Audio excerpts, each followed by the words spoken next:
வணக்கம். SSC GD 2024 கேட்ட கேள்வி. விடுபட்ட எண்ணை காண்கன்னு கேட்டிருக்காங்க. 10, 28, 46, 64 இங்க என்ன வரும்னு கேட்டிருக்காங்க. இங்க நமக்கு 100.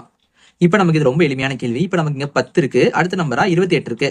இப்ப நமக்கு 10 எப்படி 28 மாறும்? நம்ம 10 கூட 18 கூட்டணும்னா நமக்கு 28 கிடைக்குமா? அதே மாதிரி இந்த 28 எப்படி 46 மாறும்? நம்ம இந்த 28 கூட 18 கூட்டும் போது நமக்கு 46 வரும்.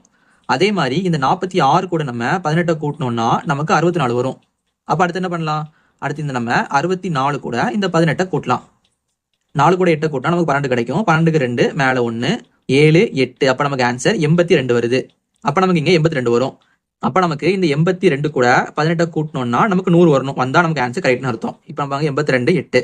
இப்ப 2 கூட 8 கூட்டணும்னா நமக்கு 10 கிடைக்கும். 0 மேல 1 9 10. அப்ப நமக்கு ஆன்சர் 100 கிடைக்குது. 100 கரெக்டா இருக்கு. அப்ப நமக்கு தேவையான ஆன்சர் இந்த 82 தான். இது நமக்கு ஆப்ஷன் D ல இருக்கு. இதே மாதிரி இந்த 100க்கு அடுத்த நம்பர் என்ன வருதுன்னு நீங்க கீழே கமெண்ட் பண்ணுங்க.